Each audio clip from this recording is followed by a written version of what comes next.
దైవ మర్మములు జూలై 23. సహోదరుడు భక్త్ సింగ్ గారి అనుభవంలో దేవుడు ఆయనకు బయలుపరిచిన మర్మములను అనుదినము పంచుకొనుట. యెహోవాను హత్తుకొను అన్యుడు నిశ్చయముగా యెహోవా తన జనులలో నుండి నన్ను వెలివేయునని అనుకొనవద్దు. షండు నేను ఎండిన చెట్టని అనుకొనవద్దు. నేను నియమించిన విశ్రాంతి దినములను ఆచరించుచు నాకిష్టమైన వాటిని కోరుకొనుచు నా నిబంధనను ఆధారం చేసుకొనుచున్న షండులను గూర్చి యెహోవా ఇలాగు సెలవిచ్చుచున్నాడు. నా ఇంటను నా ప్రాకారములలోనూ ఒక భాగమును వారికిచ్చెదను.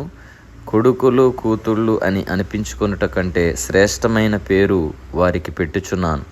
కొట్టివేయబడని నిత్యమైన పేరు వారికి పెట్టుచున్నాను. యెషయా 56:3-5. 30వ శిఖరము. అన్ని తరగతులకు చెందిన ప్రజలు వారిలో ఎటువంటి లోపములు ఉన్నప్పటికీ దేవుని మందిరములోనికి ఆహ్వానించబడుచున్నారు. 3వ వచనములో నపుంసకులు సహితము దేవుని మందిరములోనికి ప్రవేశింపవచ్చునని చదువుచున్నాము. పూర్వదినములలో వారిని యూదులు సమాజ మందిరములలోనికి రానిచ్చెడివారు కారు. అయితే ఈ వాక్యంలో ప్రతి ఒక్కరూ అచ్చట ఉందరని దేవుడు సెలవిచ్చుచున్నాడు. యెషయా 56:5-7 వరకు ఏ భేదము లేకుండా ప్రతి ఒక్కరూ దేవుని మందిరములోనికి ఆహ్వానించబడుచున్నారు. పాపములు క్షమింపబడి దేవుని మందిరములో సభ్యులయ్యేడి ఆధిక్యత అందరికీ సమానముగా ఉన్నది. అయితే వారు దేవుని మందిరంలో నుండుట ప్రాముఖ్యమై ఉన్నది, మరియు ప్రభువుతో అంటుకట్టబడని వారికి ఈ ఆధిక్యత ఇవ్వబడదు. 5వ వచనంలో గత పాపముల వలన కలిగిన లోటుపాట్లన్నిటికీ అభ్యాసము చేత పాపము వలన హీనదశకు వచ్చినప్పటికీ మార్చబడిన ఎవరైనాను దేవుని మందిరములో ప్రవేశించి ప్రయోజకులు కావచ్చును. పౌలుకు ఎంతో ప్రయోజకుడైన ఒనేసిమును గూర్చి మనము చదివితిమి. ఫిలెమోను 10:13లో ఈ ఒనేసిము పెద్ద మొత్తంలో ధనమును లేక విలువైన వస్తువులను దొంగిలించి ఫిలెమోను ఇంట నుండి రోమా పట్టణమునకు పారిపోయాను. ఆ సమయంలో సువార్త కొరకు ఖైదీ అయి ఉన్న పౌలు రోము పట్టణములో ఒక అద్దె ఇంటిలో జీవించుచుండెను.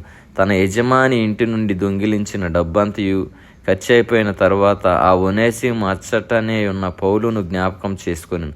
అనేకులు శ్రమలు కష్టముల్లోనున్నప్పుడు ప్రభు యొద్దకు వచ్చెదరు. అట్లే అనేక కష్టములు శ్రమల ద్వారా ఒనేసిము తిరిగి జన్మించాను. పౌలు ఫిలెమోనుకు ఒక ఉత్తరమును ఎవరైనా తీసుకుని పోయినా బాగుండునని తలంచాను. కావున ఒనేసిమును ఫిలెమోను యొద్దకు పంపించుటలో ఒక ఉద్దేశము గలదు. మొదటిగా ఒనేసిము ఫిలెమోను ఇంటిలో దొంగిలించినందున తన యజమానుని యొద్ద క్షమాపణ వేడుకోవలసి ఉండెను. రెండవదిగా 16వ వచనంలో వ్రాసినట్లు అతని ఇక మీదట దాసుడుగా కాక దాసుని కంటే ఎక్కువ వానిగాను ప్రియ సహోదరునిగాను చేర్చుకొనుమని, అనగా తనను చేర్చుకొనిన రీతిగానే ఒనేసిమును చేర్చుకోమని తెలుపుటకు పౌలు ఒనేసిముతో ఆ ఉత్తరము పంపాను. పాపములోను సిగ్గుకరమైన జీవితంలోనూ ఉన్నవారు ఒనేసిము వలె దేవుని మందిరంలోనికి వచ్చుట ద్వారా మార్చబడి దేవుని చిత్తమును సంకల్పమును గూర్చి లోతైన జ్ఞానమును పొందగలరు. లోకమందంతటను తృణీకరించబడిన వారిని, నరహంతకులను, దొంగలను దేవుడు ఏర్పరచుకొనెను.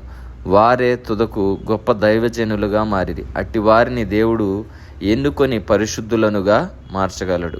దేవుడు మనకు కూడా ఒనేసిము వలె పాపులముగా, దొంగలముగా, దూషకులుగా, హింసకులుగా ఉన్న మన యొక్క జీవితంలో కూడా మన జీవితంలో కూడా మార్చివేయాలని మనకు కూడా ఒక గొప్ప సంకల్పమును చిత్తమును ఆయన కూడా కలిగి ఉండుటను బట్టి దేవుడు ఏర్పరచు ఆ గొప్ప ఆధిక్యతలోనికి మనము కూడా మార్చబడినట్లు, మన జీవితములు కూడా మార్చబడినట్లు దేవుడు సహాయం చేయునుగాక.